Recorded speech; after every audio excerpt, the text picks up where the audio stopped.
ராமானுஜதயாபாத்திரம் ஞானவைராக்யபூஷணம் ஸ்ரீமத்வேங்கடநாதார்யம் வந்தே வேதாந்ததேசிகம் லக்ஷ்மீநாதசமாரம்பாம் நாதயா முனமத்யமாம் அஸ்மதாச்சாரியபர்யந்தாம் வந்தே குருபரம்பராம் யோ நித்யமச்சுதபதாம்புஜயுக்மருக்ம வியாமோஹதஸ்ததிதராணி த்ரிணாய மேனே அஸ்மத்குரோர்பகவதோஸ்ய தயைகசிந்தோஹோ ராமானுஜஸ்ய சரணௌ சரணம் பிரபத்யே மாதா பிதா யுவதயஸ்தனயா விபூதிः சர்வம் யதேவ நியமேன மதன்வயானாம் ஆத்யஸ்ய நः குலபதேர்வகுலாபிராமம் ஸ்ரீமத் ததங்கிரியுகலம் பிரணமாமி மூர்த்னா பூதம் சரஸ்ச மஹதாஹ்வய பட்டநாத ஸ்ரீபக்திசார குலசேகர யோகிவாஹான் பக்தாங்கிரேணு பரகால யதீந்திரமிஸ்ரான் ஸ்ரீமத் பராங்குஷமுனிம் பிரணதோஸ்மி நித்யம். நமஸ்ததசே நமஸ்சபாயை. நாரதகான சபாவில் ஆண்டுதோறும் நடக்கக்கூடிய இந்த உபன்யாச தொடரில் போன வருஷம் அடியேனுக்கு கிட்டிய பாக்கியம் பட்டதிரில் ஸ்ரீமத் பாகவதத்தின் சாரமாக அருளி செய்த ஸ்ரீமன் நாராயணியத்தை கிட்டத்தட்ட இதே மாதிரி ஒரு 5-6-7 நாள் அனுபவிக்கக்கூடிய ஒரு வாய்ப்பு. இந்த வருஷம் அதே 6 நாட்கள் ஆழ்வாராதியர்கள் அனுபவித்த 108 திவ்யதேசத்தின் பெருமையை பார்க்க வேண்டும் என்கின்ற ஒரு அபிலாஷை, ஆகாங்ஷை, இச்சை. அந்த இச்சானுகுணமாக இன்று தொடங்கி 6 நாட்கள் அப்படின்னா வெள்ளிக்கிழமை வரை. சனிக்கிழமை பல பேருக்கு தெரிஞ்சிருக்கலாம், அடியேன் ஆங்கிலத்தில் ராமாயணத்தை எழுதியுள்ளேன் 2 பகுதியா. முதல் பகுதி சனிக்கிழமை இதே இடத்துல ரிலீஸ் பண்றோம். நீங்கள்லாம் வாங்குற வரைக்கும் இதை கழுத்திலேயே கட்டிக்க போறதா வச்சுருக்கேன். ஏன்னா we call it the brand lab in Kotler's dictionary. அதனால எப்படி நாராயண நாமம் எல்லோருக்கும் வர வேண்டும் என்பதற்காக நாரதர் அந்த பிராண்ட் நேம் திரும்பி திரும்பி திரும்பி சொல்லிகிட்டே இருக்காரோ, இதுல அடியேனை பார்க்கும் போதெல்லாம் இந்த கழுத்துல இருக்கக்கூடிய அந்த மணி ஞாபகம் புஸ்தகம் வாங்கிடுவேள். புஸ்தகம் வாங்கினேன்னா படிச்சிருவேள்னு ஒரு நம்பிக்கை, அவ்வளவுதான். 108 திவ்யதேசம். ஒரு திவ்யதேசத்துக்கு 10 நிமிஷம்னு வச்சாலும் கிட்டத்தட்ட பாத்துங்கோ இன்னொரு 7-8 நாள் வேணும். அப்படின்னா ஒரு திவ்யதேசத்துக்கு 7-10 நிமிஷம் கூட கிடைக்காது. ஆனா சில திவ்யதேசங்களுக்கு நான் கொஞ்சம் முக்கியத்துவம் கொடுத்து ஜாஸ்தி சொல்லணும், சிலதை கொஞ்சம் குறைக்கணும். இதுல மகான்கள் உபன்யாசம் பண்றதா இருந்தா அங்க இங்க பிசிராம அந்த விஷயத்தை மட்டும் சொல்லின்னு வருவா. அது அடியேனுடைய பரம்பரையிலேயே இல்லை. கொஞ்சம் அங்கேயும் இங்கேயும் விஷயம் போயிட்டு போயிட்டு தான் வரும். அதுக்குள்ள அந்த 108 சொல்லணும். 6 மணிக்கு ஆரம்பிச்சிருவோம், 8 மணிக்கு முடிச்சிருவோம். ஆனா இந்த வருஷத்துக்கு என்ன ஒரு பெருமைன்னா, ஒரு 2 வருஷத்துக்கு முன்னாடி மகாவித்வான் ரவிகிரண் சார் அந்த திவ்யதேசங்கள் ஒவ்வொன்றை பற்றியும் ஒரு கீர்த்தனம், ஒரு சாகித்யம். அது சில சாகித்யங்கள் தமிழ், சிலது சம்ஸ்கிருதம், சிலது ஹிந்தி, சிலது தெலுங்கு என்று பல்வேறு மொழிகளுக்கும் முக்கியத்துவம் கொடுத்து ஒவ்வொரு திவ்யதேசத்தை பற்றியும் தியாகராஜருடைய ரீதியிலும் அனுபவித்து தீட்சிதர்வாளுடைய வழியிலும் நடந்து வெவ்வேறு ராகங்கள் தாளங்களில் இயற்றி ஒரு 2 வருஷத்துக்கு முன்னாடியே ரச்சனை பண்ணிவிட்டார். அப்போ அதுக்கு உபோத்காதமாய் ஒரு 2 வருஷத்துக்கு முன்னாடி அதை ஒரு ஹரிகதா ரூபேண இவ்வோ இடத்தில் பிரஸ்துதம் செய்தோம்.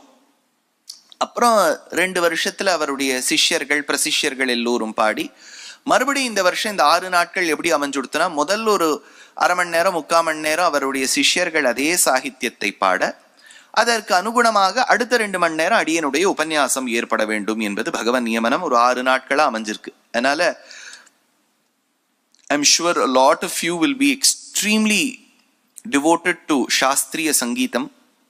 இது ஒரு 10 வருஷத்துக்கு முன்னாடி சொன்னா சங்கீதத்தோட நிறுத்திருக்கலாம். இப்பெல்லாம் சாஸ்திரியன்னு ஒரு வார்த்தை போட வேண்டியதா இருக்கு. ஏன்னா அசாஸ்திரியம்னு ஒன்று அமைஞ்சுடுத்தேன். அதனால சாஸ்திரிய சங்கீதத்துக்கு கடன்பட்டு இருக்கக்கூடியவர்கள் சாயங்கால வேளையில் கொஞ்சம் நீங்க நேரம் ஒதுக்கினேன்னா முன்னாடியே அதையும் சிரவணம் செய்து அப்புறம் உபன்யாசத்தையும் கேட்கலாம் என்பது பிரார்த்தனை. இப்போ இந்த திவ்யதேசங்கள்னு வரும்போது, தேசன்னு சொன்னாலே ஒரு ஸ்தலம், சுவாமி வேதாந்த தேசிகன் ஸ்ரீமத் ரகசியத்ரேசாரத்துல சாதிக்கிறார். யாகாஷீதி ந சாகஷீதி புவிசா யோத்யேதி நாத்தியாஸ்யதே சா அவந்தீதி கல்மஷா தவதிசா காஞ்சீதி நோதஞ்சதி தத்தே சா மதுரேத்தி நோத்த மதுராம் நான்யாபி மான்யா புரி யா வைகுண்ட கதாரசாமிருதபுஜாம் ரோச்சேத நோச்சேதசேன்னு ஒரு ஸ்லோகம். அதாவது இயலாதவனுக்கு ஒண்ணுமே பிசிக்கலா the person is not able to exert himself, கொஞ்சம் ஸ்பெஷலி ஏபிள்டா இருக்கார், நடக்க முடியல, பேச முடியல, பார்க்க முடியல, இந்த மாதிரி சந்தர்ப்பங்களில் இவன் நான் 108 திவ்யதேசம் போங்கன்னு சொல்லிட்டா அவரால் ஒரு திவ்யதேசத்துக்கே நடக்க முடியல, எப்படி போவார்? ஒன்றும் சுவாமி he's physically very very fit இண்டியாவா இருக்கார். ஆனா தன லாபம் இல்லை. ஏன்னா நீங்க யோசிச்சு பாருங்க, இப்போ அயோத்தியாவுக்கு நினைச்சா போயிடலாம், ரொம்ப சுலபம். இதே நான் ஒரு வருஷத்துக்கு முன்னாடி பண்ணியிருந்தா கூட அந்த கோவில் அமைஞ்சிருக்காது. இந்த வருஷம் அது கோவில் அமைஞ்சிருக்கு. இப்போ அயோத்தியா போனோம்னு நினச்சா இங்கேருந்து ஃப்ளைட் இருக்கு, அயோத்தியால இறங்கிடலாம், அங்கே ஒரு ஹோட்டல் இருக்கு, அப்படி நடந்துடலாம். கர்ப்பகிரகம் வரைக்கும் கோவில் போகிறதுல கொஞ்சம் நடக்கணும், அது முடிச்ச உடனே பெருமாளை சேவிச்சுட்டு வந்துடலாம். So there is facility for us to go and come. ஆனா அதற்குன்னு ஒரு செலவு ஏற்படும் பாருங்க, அதுக்குன்னு ஒரு செலவு இருக்கு. பலரால செலவு பண்ண முடியாது. இப்போ உடம்பால முடியாதவா பல பேர் இருப்பா, economically they may not be that well to do. அப்படி இருக்கும்போது என்ன பண்றதுன்னு தேசிகன் சொன்னார், யா வைகுண்ட கதாரசாமிருதபுஜாம், எந்த இடத்துல பெருமாளுடைய வைபவம் சொல்லப்பட்டிருக்கோ, இருப்பிடம் வைகுந்தம் வேங்கடம் மாலிரும் சோலை என்னும் பொறுப்பிடம்னு, அதுதான் வைகுண்டம். ஆனா இதுல ஒரு விஷயம் இருக்கு. இப்ப இந்த ரூலை நமக்கு வச்சு கூடாது. இப்போ உடம்பு நன்னா இருக்குன்னு வச்சுக்கோ, அதான் தேசிகனே சொல்லிட்டாரு, யா காஷீதி ந சாகஷீதி புவிசா, இருக்கிற இடம் தான் வைகுண்டமா போல இருக்கு. இது ஏகாதசி விரதம் போலே, ஏகாதசிக்கு நிர்ஜலமாக இருக்க வேண்டும். தப்பி தவறி கார்த்தால மெட்ஃபார்மின் கிளிமிப்ரைட் காம்பினேஷன் சாப்பிட்ற வாளுக்கு பழம்னா சாப்பிடாத வாளுக்கு பழம் இல்லை. புரியுறதோ? அந்த மெட்ஃபார்மின் சாப்பிடாத வாளுக்கு அவர் பழம் சாப்பிடலாம்னு சொல்ல, சாப்பிடக்கூடிய வாளுக்கு மட்டும்தான் பழம். அப்படின்னா ஒவ்வொரு தேசத்துக்கும் பெருமை உண்டு. நம் பெரியோர்கள் இதுதான் போனோம் அதுதான் போனோம்னு வச்சுக்காமல் இப்படி போகலாமே அப்படின்னு ஒரு சின்ன ஒரு சஜஷன் மாதிரி கொடுத்துருக்கா. இந்த திவ்ய தேசங்கள் பத்தி சொல்லும் போது இதற்கு ஒரு சின்ன பீட்டிகை, பூர்வ பீட்டிகை சொல்ல வேண்டும். இந்த திவ்ய தேசங்கள் 108 எப்படி சார் ஆச்சு? நம்ம நம்பர் பாருங்க, அது இப்படி கூட 103 வந்திருக்கலாம், 119 வந்திருக்கலாம். அது கரெக்டா அந்த அஷ்டோத்தர சதநாமாவளி மாதிரி 108ங்கிறதுல எப்படி முடிஞ்சது? ஒருத்தருக்கு சொல்லி வச்சு பேசிண்டாளான்னு கேட்டா, ஆழ்வார்கள் ஒரே காலகட்டம் அன்று. இப்ப நீங்க குரு பரம்பரா பிரபாவம் பார்த்தேன்னா அது நமக்கு போயிடுவோம், திரேதாயுகம், அது கிருத யுகம், அப்போ இருந்து ஆழ்வார்னு போயிடுவோம். ஆழ்வாராதியர்களை ரொம்ப ரியலிஸ்டிக்கா ஐதிஹாசிகர்கள் கணக்கிட்டாலுமே 5th to 8th century ஏடிக்குள்ள பண்றா. 1500 1600 வருடங்களுக்கு பூர்வமா சொல்றா. இந்த 300-400 வருஷத்துக்குள்ள இத்தனை ஆழ்வார்கள் வாழ்ந்திருக்கான, ஒரு 2 ஆழ்வாருக்கு தான் ஒருத்தருக்கு பரிச்சயம் உண்டு. பெரிய ஆழ்வாருக்கு ஆண்டாள தெரியும், வளர்த்தெடுத்தபடியால். பேயாழ்வாருக்கு திருமிழிசை பிரான தெரியும், திருத்தியபடியால். நம்மாழ்வாருக்கு மதுர கவி ஆழ்வார தெரியும், ஏன்னா மதுர கவி ஆழ்வார் இவர் மேல கண்ணினுன் சிறுத்தாம்பு பாடியபடியால். அப்படின்னா ஒரு 3 செட்டு ஆழ்வார்களுக்கு தான் ஒத்தர் பரிச்சயம் இருக்கே ஒழிய பேயாழ்வாருக்கும் திருமங்கை ஆழ்வாருக்கும் பரிச்சயமே கிடையாது. திருப்பான் ஆழ்வாருக்கும் தொண்டரடி பொடி ஆழ்வாருக்குமே பரிச்சயம் கிடையாது. அப்படின்னா காலகட்டம் வெவ்வேறு. ஒண்ணு. ரெண்டாவது, இப்போ ஒரு ஸ்கூல் அசைன்மெண்ட், ஹோம் அசைன்மெண்ட்லாம் பண்ணும்போது கரெக்டா சரி பாதியா பிரிச்சுருவா. நீ இந்த பாதி பண்ணு, நான் அந்த பாதி பண்ணு. இதுல அப்படி இல்லை. ஒரு பாசுரம் பாடினாலும் அவர் ட்ரம்ப் கார்டு என்ட்ரியில ஆழ்வார் ஆயிடுவார்.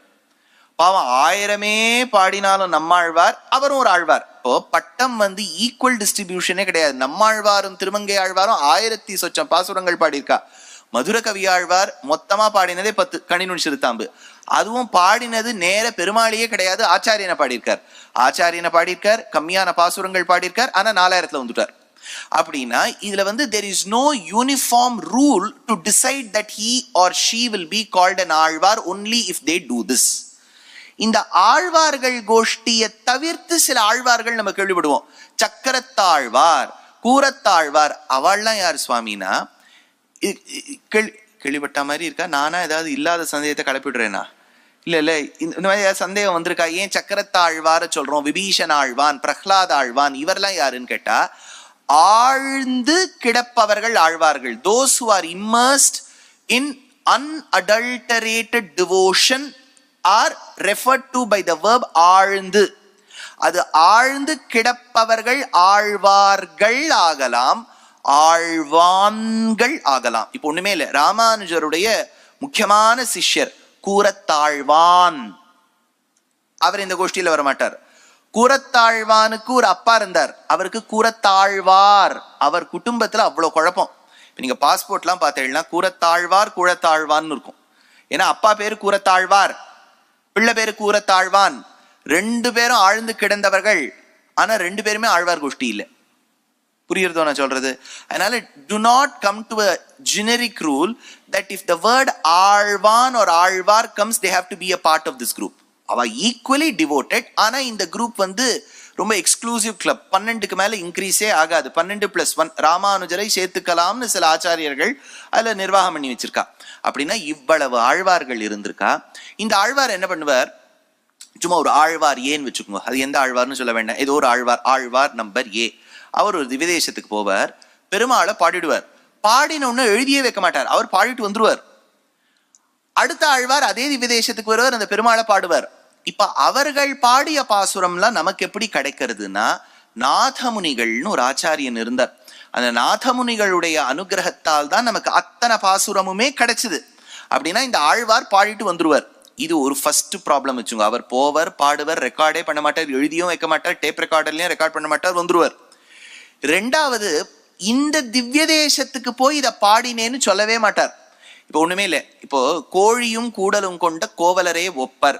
சுவாமி நீங்க பாட்டுக்கு ஒரு திவ்ய தேசமா சொல்லின்னு போலாமே, ஏன் இந்த குழப்பத்தை பண்றேன்னா அதுல அவ்வளவு சிக்கல் இருக்குங்கிறதுக்காக சொல்ல வரேன். நாகப்பட்டினம்னு ஒரு திவ்ய தேசத்தை பார்க்க போனோம். அங்க பெருமாளுக்கு நாகை அழகியார் அப்படின்னு பேர்.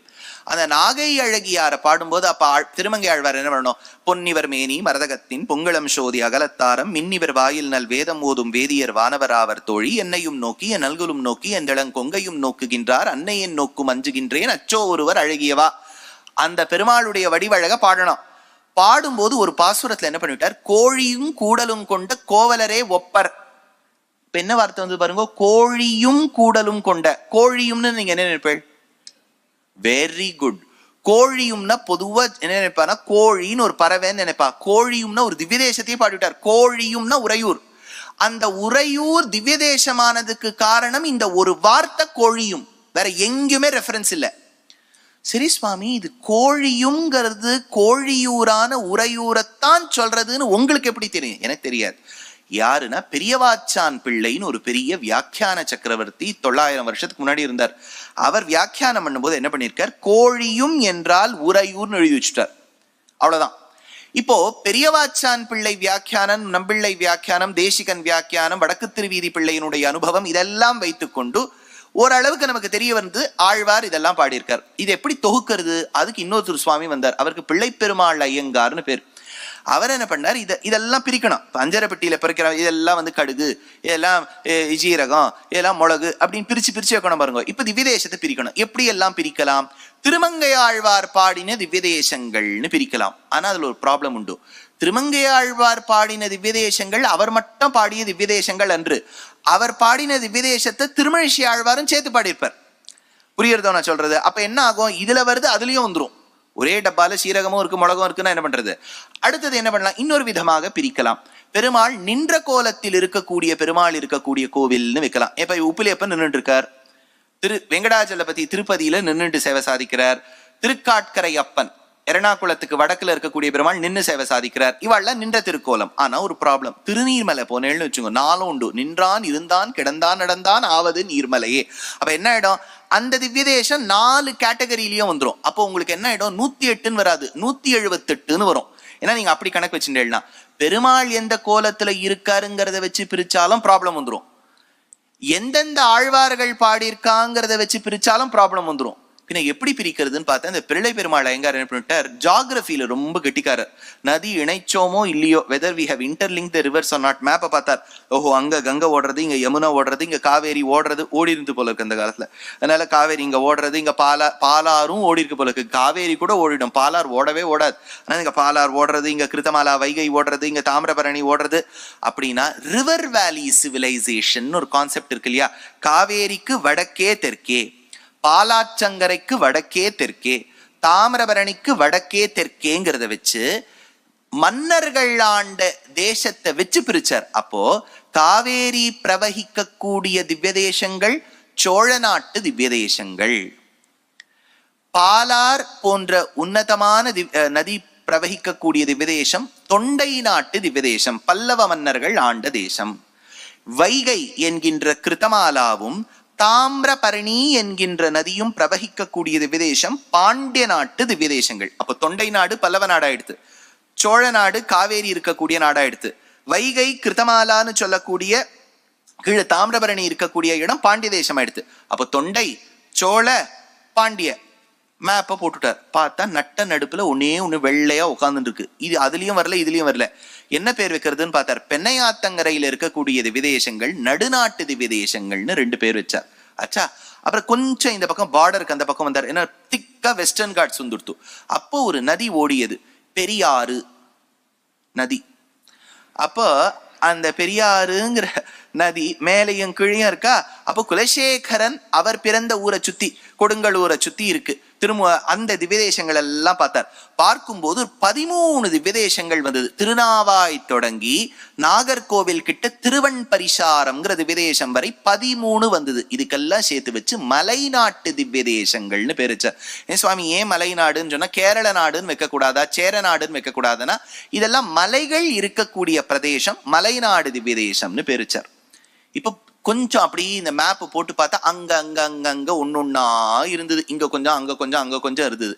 இதெல்லாம் பார்த்தார். இது கும்மிடிப்பூண்டிக்கு மேல இருக்கு, அது அங்க காசர்கோடுக்கு மேல இருக்கு. இந்த பார்டர் தமிழ்நாடு பார்டர் கேரளம் பார்டருக்கு வடக்கே இருக்கக்கூடிய திவ்யதேசங்கள் எல்லாம் வடநாட்டு திவ்யதேசங்கள்னு பேர் வச்சுட்டா. நீங்க ஏதோ வடநாடுன்னா எங்கேயோ யோகி உட்காந்து அங்க பார்த்துட்டு இருக்கான்னு நினைச்சுட்டு போய். அஹோபிலமும் வடநாடு, திருப்பதியும் வடநாட்டு திவ்யதேசம். அது சோழ நாடும் கிடையாது, தொண்டை நாடும் கிடையாது. அப்படின்னா நீங்க இந்த வடன்னு சொன்னா அவர் ஏதோ பானிபூரி விற்கிறார், பானிபூரி விற்க மாட்டேங்க அப்படி யோசிக்காதீங்க. எதெல்லாம் கொஞ்சம் இப்படி அகஸ்திய பாஷா தேசத்துக்கு உத்தராவதியாயின்னு தேசிகன் எடுத்தார். தமிழ் பேசக்கூடிய எல்லை மண்ணுக்கு வடக்கே அதெல்லாம் வடநாட்டு திவ்யதேசங்கள். இப்ப இப்படி பிரிக்கும் போது இப்ப நான் கணக்கு சொல்றேன், உங்களுக்கு கரெக்டா வருதா பாருங்க. 20ஆம் சோழம், 20ன்னு சொன்னா 40 திவ்யதேசங்கள் சோழ நாட்டு திவ்யதேசங்கள், 40ஆம் சோழம். 9ஆம் பாண்டியம் அப்படின்னா 18 திவ்யதேசங்கள் பாண்டிய நாடு. 2ஆம் நடுநாட்டு திவ்யதேசம் 40 18 2 60 ஆயிடுத்து. 22ஆம் தொண்டை மண்டலத்தில் இருக்கக்கூடிய திவ்யதேசங்கள் 22, அப்ப 82 கணக்காச்சா. 13 மலைநாட்டு திவ்யதேசங்கள் 95 கணக்காச்சா.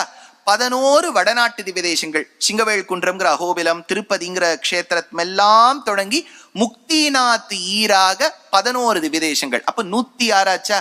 108 கணக்கு வரணுமே. அது இப்ப நீங்க என்ன செலவு பண்ண முடிஞ்சாலும் பண்ண முடியலனாலும் போவே முடியாது. அது அப்படி இப்படி உங்களுக்கு ஏதாவது பூனால போய் எங்கேயாவது நட்டநடு ரோட்ல நில்லுங்க, ஏதோ ஒரு குழந்தை வண்டி ஓட்டின்னு வரும், அது உங்களை கொண்டு 107 கொண்டு சேர்த்துரும். 107லேருந்து நீங்க 108க்கு போயிடலாம். இந்த 2 இந்த லீலா விபூதியில் இல்லாத திவ்யதேசங்கள் க்ஷீராப்தி பரமபதம் 107 108. அப்ப 40 18 2 22 13 11 2. ஐயோ, இவ்வளவு நம்பர் ஞாபகம் வச்சுக்கணும். எப்பவுமே இருக்க மாதிரி உபன்யாசத்துல இருந்திருக்கும், கேட்டோடனே மறந்துருக்கும். எல்லாம் ஞாபகம் வச்சுட்டாதான் இதெல்லாம் மனசுல போட்டு குழப்பம், தூக்கம் வருமா வராதாங்க ஒரு கேள்வி வரும். திரும்பி நாளைக்கு நான் ஒரு ரீகேப் கொடுத்துருவேன். இந்த சீரியல் பார்த்து பார்த்து பார்த்து நமக்கும் பழக்கம், அதனால இதுவரை அப்படின்னு நான் சொல்லிவிடுவேன். நான் இன்னைக்கு கேட்டதெல்லாம் இன்னைக்கு இன்ஜினியர் மாதிரி முடிச்ச உடனே மறந்து போயிடுங்க. திரும்பி நாளைக்கு இன்னொரு செமஸ்டர் ஆரம்பிக்கும். 6 முடிஞ்ச உடனே உங்களுக்கு கிடைச்சிரும் சர்டிபிகேட், இன்ஜினியருங்கிற மாதிரி 108 கேட்டிருக்கேள் அப்படிங்கிற ஒரு திருப்தி கிடைக்கும். இதுக்குள்ளேயே 20 நிமிஷம் ஆயிடுது. இப்ப பாருங்க, இன்னும் நான் இன்ட்ரோடக்ஷன் தான் கொடுத்துருக்கேன். இப்போ ஒவ்வொரு திவ்யதேசமா போனோம். அடியேனை க்ஷமிக்க வேண்டும், சில திவ்யதேசங்களுக்கு 3-4 நிமிஷம் தான் சொல்வேன், சில திவ்யதேசங்களுக்கு கொஞ்ச நாழி எடுத்துப்பேன். இதுக்கு பிரம்மசூத்திரத்துல பாதராயணர் எடுத்தார். வைஷமிய நைர்கிரண்யேன சாபேக்ஷத்வாத். கொஞ்சம் ஒரு டீவியேஷன் எடுத்துட்டு வரேன். பரபிரம்மத்துக்கு பரமாத்மாவுக்கு 2 தோஷங்கள் இருக்கக்கூடாது. வைஷமியம் நைர்கிரண்யம் அப்படின்னு பேர். நைர்கிரண்யம்னா மர்சிலெஸ்னஸ். இப்போ பகவத் சிருஷ்டியில நம்ம என்ன கேட்கிறோம் பாரு, எல்லாரும் உனக்கு குழந்தைன்னு நீ சொல்லிக்கிற. கிருஷ்ணர் அர்ஜுனனை பார்த்து சொன்னார், சமோகம் சர்வபூதேஷு, எல்லோரும் எனக்கு குழந்தைதான் எல்லாம் சொன்னார். அப்போ உடனே அர்ஜுனன் கேட்டான், பாரு நீ எல்லாரும் உன் குழந்தைங்கிற, ஒரு குழந்தை மேல உனக்கு அவ்வளவு கோபம், ஹிரண்யகசிபுவை போட்டு கிழிக்கிற, இன்னொரு குழந்தை பிரஹ்லாதன் மீது அவ்வளவு காருண்யம். அப்போ ஒரு குழந்தை கிட்ட நீ காருண்யம் காண்பிக்கிற, இன்னொரு குழந்தை கிட்ட தயாவே இல்லையே. நைர்கிருண்யம். கேன் பரமாத்மா அஃபர்ட் டு பி மர்சிலெஸ்? ஃபர்ஸ்ட் தோஷம். ஏன்னா பரமாத்மாவும் வந்துடும் எனக்கு. இப்போ நம்ம வீடுல சொல்றோம்னு வச்சுக்கோ, ஐயோ ஐ கான்ட் ஸ்டாண்ட் ஹர், அவ மட்டும் எதிர்க்க வந்தா நான் கத்தி விடுவேன்னு சொல்றோம். இப்ப பரமாத்மாவும் அப்படி சொல்றாருன்னு வச்சுக்கோ, நம்ம வைகுண்டம் போறதுக்கு முன்னாடி அவர் மட்டும் வந்தார் சென்னையில இருந்து பிச்சு விடுவேன்னு சொல்லிட்டாருன்னு வச்சுக்கோ, அப்ப அவருக்கும் நமக்கு என்ன வித்தியாசம்? இப்ப நைர்கிருண்யம் இருக்கக்கூடாது, வைஷமியமும் இருக்கக்கூடாது. வைஷமியம்னா பார்ஷியாலிட்டி. இப்போ ஒரே அம்மாக்கு 2 குழந்தைகள் பிறந்தாலும் அந்த வீட்டுல அந்த சர்ச்சையெல்லாம் இருக்கும். நீ அவளுக்கு ஜாஸ்தி கொடுத்தே, எனக்கு கொடுக்கல. அண்ணாவை பார்த்தா உனக்கு ரொம்ப பிடிக்கும், என்னை பார்த்தா பிடிக்காது. அப்போ அந்த ஈன்றெடுத்த குழந்தை ஒரே கர்ப்பத்தில் தங்கிய குழந்தையாக இருந்தாலும் அம்மா அப்பா மேல ஒரு தோஷம் சொல்றது பார்ஷியாலிட்டிங்கிற ஒரு தோஷம். நல்லா இந்த காம்படிஷன் போகும்போது, இப்போ ஏதோ ஒரு காம்படிஷன் போறோம், அதில் செகண்ட் ப்ரைஸோ ஏதோ கிடைச்சிருது, நமக்கு எப்பவுமே ஃபர்ஸ்ட் ப்ரைஸ் கிடைக்கணும்னு தான் ஆசை, அதனால செகண்ட் கிடைச்சிருது. அப்போ உடனே நான் சொல்லுவேன், judge like that school, I don't know why she was very partial அப்படின்ட்டுருவோம். அப்போ பார்ஷியாலிட்டி ஜட்ஜுக்கு இருக்கலாம் இல்லையா, பெருமாளுக்கு இருக்கலாமோ, பரமாத்மாவுக்கு இருக்கலாமோ? வாஸ்தவமா பாரத தேசத்துல ஜட்ஜுக்கும் இருக்கக்கூடாது. ஆனா விஷயத்தை சொல்றேன் என்னன்னா, பரமாத்மாவுக்கு இருக்கலாமா என்பது ஒரு கேள்வி. அப்ப அது வைஷமியம்னு பேர். அப்ப பகவானுக்கு இருக்கக்கூடாத தோஷங்கள் எதுன்னு கேட்டா பாதராயணன வைஷமியம் நைர்கிருண்யம். வைஷமிய நைர்கிருண்யேன ந சாபேக்ஷத்வாத்னு பிரம்மசூத்திரம். அது பரமாத்மாவுக்கு பார்ஷியாலிட்டி இருக்கக்கூடாது, எனக்கு இருக்கலாம். அதனால சில திவ்யதேசங்கள் 10 நிமிஷம், சில திவ்யதேசங்கள் 3 நிமிஷம். அதனால you can not throw that acquisition on me. அடியேன் ஜீவாத்மா தான்.